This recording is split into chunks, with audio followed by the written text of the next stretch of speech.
Things being live streamed. I think it is. Hello. Just waiting for more people to go get on. Hey, Donnie, how's it going? Fine, thank you. How are you guys today? Good, good.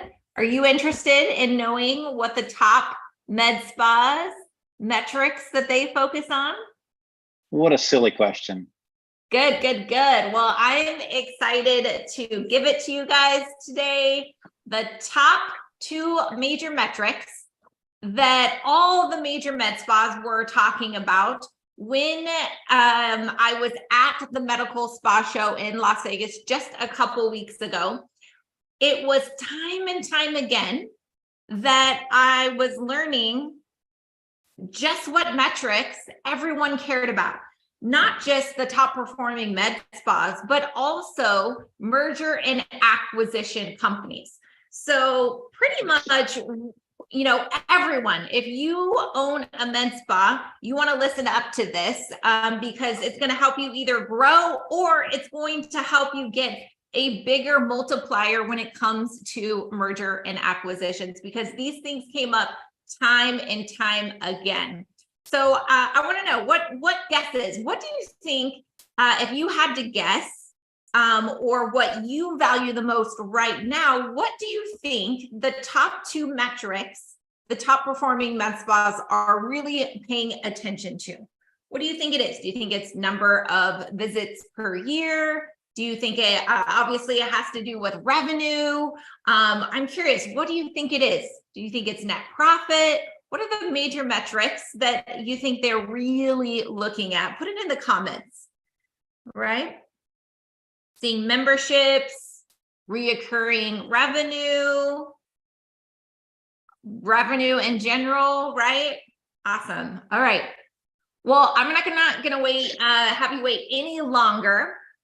I'm gonna give you the first one. So the first one is revenue per hour by provider. Okay. Now I want you to note that I said revenue per hour, not revenue per visit. That's a really important key because oftentimes people first start by really trying to improve and track revenue per visit. And then they realize that there is a big difference between one provider and the next, and their productivity and their revenue per hour, right? Based on how long it takes them to do the treatment, how much time it takes them to turn the room over. So revenue per hour is a big one that you want to be tracking and focusing on. Now, what's really interesting when we were looking at the top med spas across the country versus the average med spas across the country, that those top performing med spas actually generated 85% more revenue per hour than the average med spa. 85%. That's almost twice the ticket amount that a patient spends when they come in per hour, right? That is huge. So you got to start somewhere in increasing that revenue per hour. And so I want to give you some actionable items that you can take so that not only can you just, you know, start focusing on revenue per hour, but once you see where you're currently at, I want you to have some tools and some ideas of how you can go about increasing that revenue per hour. So the first thing that I encourage you to look at is to eliminate procedures that are not profitable at the end of the day. So what you need to do is you need to review your service menu, look at how much you have to pay staff to do that treatment, what your consumables are, how long it takes you to really see if that treatment or service is profitable. Just to give you a quick example, rarely do we find that dermaplaning is profitable for you. Do patients like it? Yes. Do estheticians love to do it? Yes. It's very satisfying, right? I love me a dermaplane. However, at the end of the day, is it really profitable for you, or is that a treatment that you can remove? Another one that I often see is, especially if you're a day spa that then converts into a med spa, you continue to offer waxing treatments, even though you have laser hair removal. And you look again at if it is a profitable treatment for you at the end of the day. And oftentimes it's not. It's not. So that's another treatment that you could eliminate. Okay. So you want to review your service menu items and see and eliminate any service that is not profitable. That's automatically going to help increase your revenue per hour. The next thing that you want to look at is your pricing. Again, this is where you need to look at what your consumables, what you're paying your staff and your overhead are, what the industry is charging out there, and constantly auditing that to see if you need to increase your prices. Okay. This is where we're working smarter, not harder. The next thing is to combine procedures together. Recommend and do combination treatment plans. Now, this is something that requires a little bit more advanced training. This is something that requires a lot of confidence in recommending combination treatment plans to your patients. But there's no reason, there's a number of treatments out there that you can do the same day. Because when you think about having to turn over rooms and welcome and, check in, check out, if you were able to take 2 appointments and put them into one, how you're going to be that much more profitable because you're going to be reducing the amount of time it takes to complete those 2 services. But that is really a concentrated effort to get to the level where you're not only recommending combination treatment plans, comprehensive treatment plans, but actually doing combination treatment plans in the same treatment. A really natural one first to start, right, is your neurotoxins and your fillers. That's an easy one, right? But what can we do to start combining some of our, laser treatments, device treatments, body treatments, including IV therapy? Where can we work smarter, not harder? Where can we even increase our patients' satisfaction and results even more by utilizing combination treatment plans? Okay, so we talked about eliminate the procedure if it's not profitable, increase your prices, combine treatments in the same appointment. And then the last one is reduce time to perform the treatment. I see this a lot on the esthetician side of services, which the profit margin oftentimes is a little less as well. And so it's really important that you look at how much time it's taking them to perform these treatments. And it's not only about performing the treatment, but it's also how long it takes to turn over that room. I don't know how many times I hear team members potentially complaining about, oh, I need more time in between treatments, right? And the reality is if we're blocking off 30 minutes plus in between appointments to turn over rooms, to take a break, right? All of those things. Then what happens when there's a gap in the schedule, plus you have that additional 30-minute time block built in, and you're literally paying team members to sit and do nothing, okay? So you really wanna make sure that you're tight in between appointments and turning that room over quickly, having very specific protocols of what that looks like, and don't let your team pull the wool over your eyes and tell you like that they need all this time in between appointments. And if they truly do need more time, right, I would encourage you to look at having an MA, or I like to call them a runner, right, that you don't have to pay that high hourly wage to turn over a room and prep things for staff members, okay? And that's going to allow them to see more patients. So you want to look at reducing time in between treatments. So I want to give you an interesting stat here when it comes to reducing times to perform treatments. So in staff utilization. So on average, the top performers of med spas across the country. You want to know what their staff utilization rate is? It is running at about 85% for staff utilization, where the average med spa, the middle of the road med spa, they're at around 40% staff utilization. That's literally twice as much for staff utilization and running at capacity. And there's a lot of things that goes in to staff utilization, right? But that's like a really big number and metric that you should be paying attention to, staff utilization, okay? Because you want to be, you want to be at 85% utilization. You don't want to be at that 40% or less. So make sure that you're paying attention to utilization. So that very first metric, major metric that you should be tracking is revenue per hour, not revenue per visit, guys, right? Because revenue per visit for, let's say, a hydrofacial, right? That's platinum, it could run you 90 minutes. And then if you are giving them too much time to turn over the room, that same dollar amount, right, for that, in essence, could be almost 2 hours of time. That's a big difference than looking at revenue per hour. Okay, so that differentiator between revenue per visit and revenue per hour is a big one.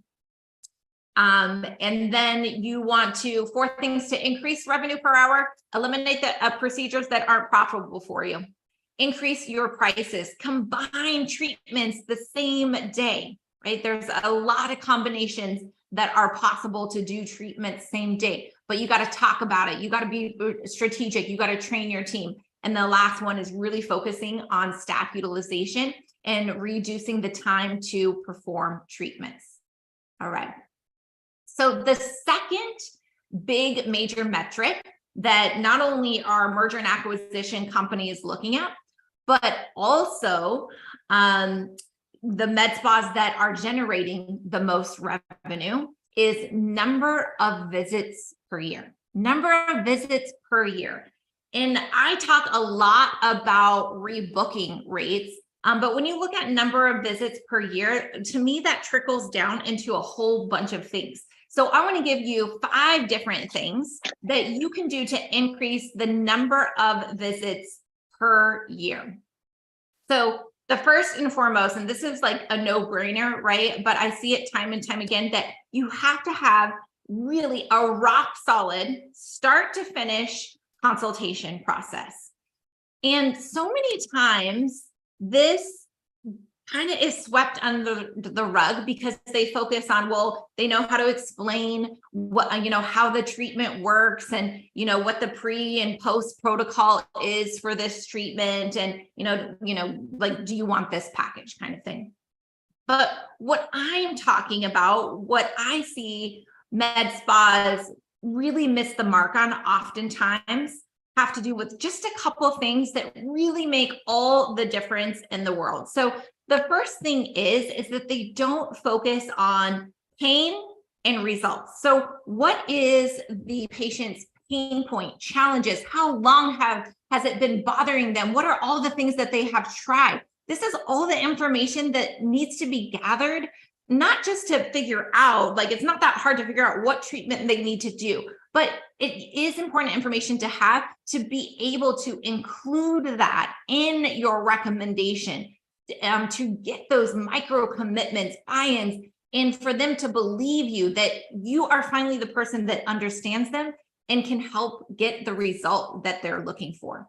So you don't focus enough on pain and you don't focus enough on the result that they are trying to get. You focus on how the device or the treatment works, right? Number of treatments, time in between each treatments. That's the how. That's how you're going to do it for them. And that really is not what you should be focusing on in the consultation. That's not really going to get that emotional connection and buy-in with your patients. And the second thing that is missed in the consultation process is you don't ask for a commitment. You don't have the verbiage that is within you to ask with confidence to have a patient get started, to make a commitment to a treatment plan, to a membership. You don't have the verbiage And so you make a recommendation and then you let them think about it, or let me know if you want, are you going to want to do this? And you lose out. Okay. And so if this is some of the things that is challenging you in your med spa, make sure you reach out to us, because we have a really solid 7 steps to a 5-star consultation training. It's framework, it's exact scripting, it's tools to really empower your team to a rock solid consultation process. So the next thing that you can do to increase the number of visits per year is to track rebooking rates by provider. Okay, not only are you going to track them, but you also need to give your team tools and scripts to be able to, with confidence, rebook patients. This is back kind of to that consultation of getting a commitment and really being a leader in the consultation room and letting them know when you're going to need to see them back, right? When I go to the dentist, when I go to the doctor, they tell me when they want to see me back, and I just listen to them, right? And I empower you as a med spa provider that you can have that same level of authority in your treatment room, in your consultations, right? And it just takes, having the confidence and the expertise and the right scripting that you feel comfortable with presenting to your patients. Because you want to be trying to shoot for at least 75, but the top performing med spas are at that 80% rebooking rate. Another thing that you can do to increase the number of visits per year is to make 2-week follow-up calls. 2-week follow-up calls. And I know, you're busy, you don't have time, but I promise you that there is a system that you could put in place to make this really easy and simple. And this is really where we're separating, right? That luxury, high-end, high-touch experience. This is where you're going to be one of those top performing med spas where your patients are spending 85% more, 85%, almost twice as much more than the average med spa, because this is part of their protocol. This is part of education, building trust, building authority with your patient, is that 2-week follow-up call. The next thing that you can do is to have a really solid membership. And I'm a big fan of a membership that is a vehicle for your patient to either be able to afford or make it super simple for them to commit to your transformational corrective treatment plan. And then part 2 is to continue with maintenance, right? Because after you give them their great transformational results, we got to show them and teach them and retain them to extend their results, to maintain their results. And so a membership is really powerful for increasing number of visits per year as well.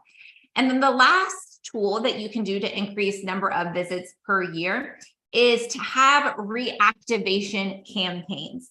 So some examples of reactivation campaigns are to, it's been 3 months since your last neurotoxin appointment, and you make it really easy for them, to click a link and schedule. And so you can send them, a voicemail drop and an automated text message immediately following that to make it super simple.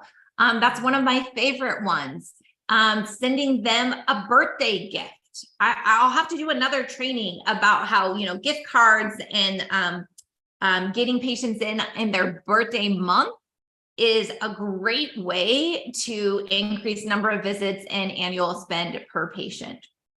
So reactivation campaigns for birthdays is a great one. You could do it with filler. You also can do it if you have a membership program to pull a report when the last time they utilized or came in, right?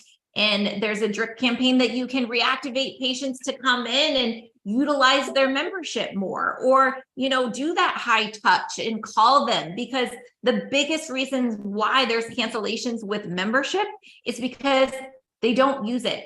Part two, they don't know how to use it. And that's comes back to, again, consultations. Okay. So those are some different ideas of reactivation. One final one would be off of a front end offer with your marketing.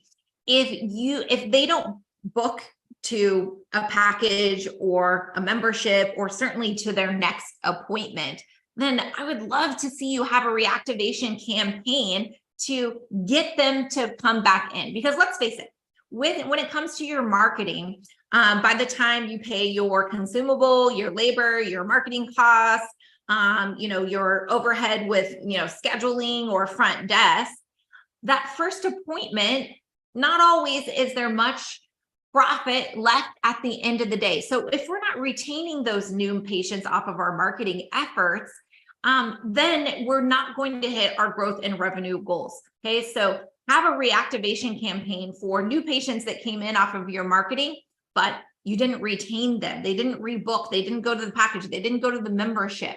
And we want to remarket to them, right? Learn more about them, have them learn more about you to fit their needs, because sometimes that relationship takes frequency and consistency with messaging to build that trust for them to come back in, especially if your consultation process is not rock solid.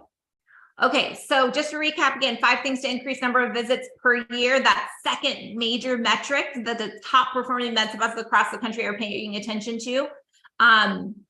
You got to start with a rock solid consultation process where you're focusing on pain points and results, and you're not afraid to ask for a commitment. Okay.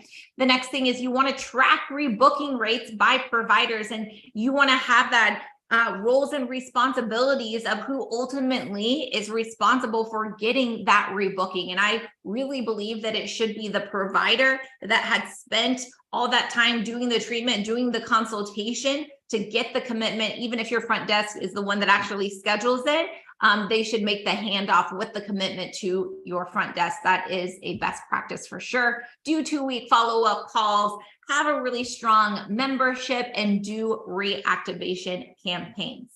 So those are my tips and tricks to really focusing on the 2 major metrics that top performers across the country are really dialed in on: revenue per hour, not visit, but revenue per hour, and the number of visits per year. So I'm going to open up the floor for questions right now.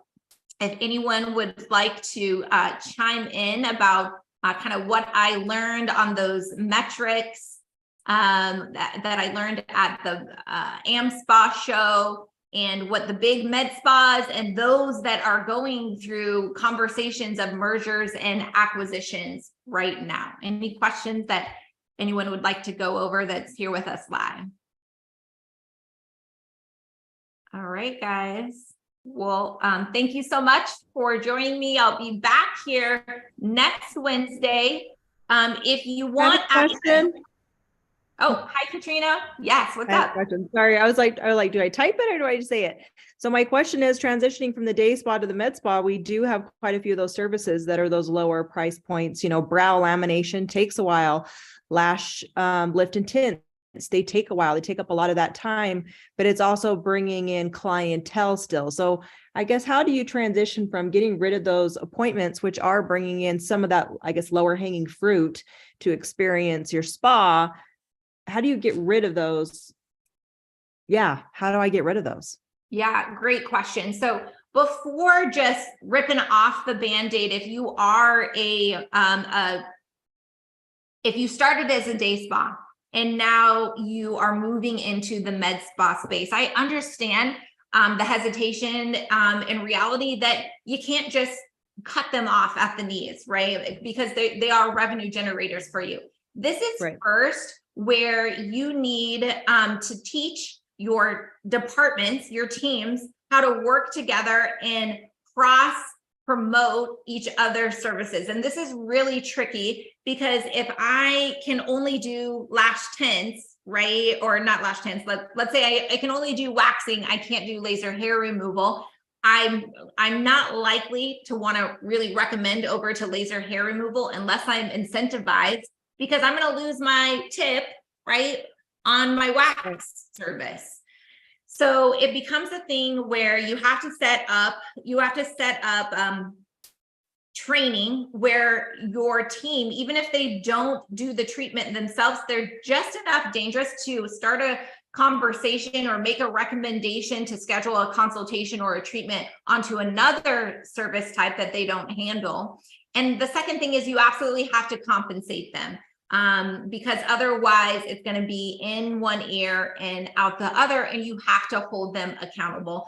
And eventually you're going to have to, pick a side in the sense of if you're dabbling, right, then the path of least resistance is going to stay there. But time and time again, like we just had a med spa last year that made the big transition, or made the transition from day spa to med spa. And they just got to the point where they just had to remove that treatment, and it forced, they gave them the heads up and that, next month we're doing away with these treatments. And so rebook your patients on these new treatments. And they got these specials, incentives to kind of convert them over. But at some point they literally were just like, our efforts are not paying off. We're still dabbling on both sides here. And they just had to rip the Band-Aid off. And what they found is there's so much, while they lost a few patients, there's so much more profitable on the med spa side that it was worth it at the end of the day. Okay, one more question for you, so that way I'm not taking up all your time. But I know hydrofacial is a big thing. I don't believe in it. And neither do my estheticians. It's a glorified microdermabrasion, and they can do so much better doing something else. But it's a hot item. So where do you go in between bringing in a hot item that you don't believe in, which is one of the highest, booked facials on the market right now, versus, I guess, staying true to who you are and what you believe in? Do you bring in those services, or do you just focus on what the other things are that you do, that you offer people that actually work? Yeah, great question. I don't think that just bringing in the hot, sexy thing without an ascension model is in your best interest, right? And the reality is that while front end hydrofacial works really well, there isn't a lot of med spas out there that have a great ascension model that actually makes them good revenue off of hydrofacial. When I say good revenue, I mean those patients rebook, those patients go into a membership, those patients go on to do higher ticket services. And so unless you have a really good ascension model, don't just jump to like the front end sexy thing. Because I've also had a lot of clients tell me that is just like, well, everyone wants it. Everyone's asking for it. I got it, but we're turning and burning through them. They're one and done because they didn't have an ascension model. I have other clients, right, that do a light service. Like they might do, a skin tightening facial, that's their own special protocol that they're really believer in, that they are able to convert that patient into their membership or their reoccurring model, because they have a good story to tell with it, with patients, right? But I do agree with you that the consumable is high for hydrofacial. It is sexy. It gets patients through the door. But if you don't have a solid ascension model of next steps after that first hydrofacial, it's not doing you any good. By the time you marketing costs, your consumable, your labor, if you don't retain them, that's not doing anything for you. So I hope that helped. Caitlin, I have a question, if you have yes. time for one more. Yeah. So I had to come in and out of the meeting, so I apologize if you've already mentioned this. Do you have a benchmark for the dollar amount per hour for a typical esthetician, where there's facials, chemical peels, microneedling, hydrofacial, laser hair removal, Virtue? That's kind of what we have in our spa, but I was curious in what the industry standard would be for that dollar per hour. Yes. Okay. So this is a loaded or question, or, The reliability on this data metric, I'm not super confident in, because I have gotten these numbers from 2 different EMRs, right? So those EMRs are able to pull POS information from all of their med spas that are in there, but how it's categorized, to me, it may be a little bit inconsistent. So take this with a grain of salt, okay? So the average revenue per hour for an esthetician on average is $250. And what you should be shooting for is $350. The average revenue per hour for a provider that can, let's just say, inject and do high-end lasers and whatnot, is the average is like that $450, but we want, $600 to $1,000 per hour. Now that 1,000 is pretty high, I get that. But that revenue per hour, like, that gives you a benchmark to really go after. But what I tell people is first figure out where you're at, right? And then the goal is just to continue to get better all the time. And don't think that it has to be like such a big thing, right? Like, I have to get them to buy a 4th RF microneedling or a 3rd syringe. It literally could be the difference between like one skincare product. Think about the volume, doctors, think about the volume of patients that you see in one single day. And if even 50% of those people bought one more skincare product for you, that takes you, 60 seconds versus another additional treatment, right? How combining, compounding that much effort with revenue could get you to that revenue per hour. And so when you are training your team or looking at your numbers and wanting to grow, just looking at that small additional effort that can be made to increase revenue per hour and patient results. And I think you guys would be like shocked of how little effort it takes to really make that next jump. So the goal for an esthetician like that is super stellar would be at 350, but on average it's at 200 to 250 per mark. And what you'll notice about that for an esthetician, right? That means that to even hit that 200, you can't just be doing a facial and calling it a day. You can't just be doing, like the one hydrofacial. You have to sell skincare. You have to get them to do that, IPL or to convert them over to that next treatment. So that takes training, though, to empower them for them to understand putting together these treatment plans. Let me see if I see any other questions here. Did you have any follow-up questions from that or comments on what I just shared with you? No, I'm good. Thank you. That's kind of the figure I was going for. And that helps a lot. I wanted to share that with my team. That that's revenue per hour, not per visit. Per hour. Right. That makes sense. All right, guys. Thanks so much for joining me live. We'll see you next week.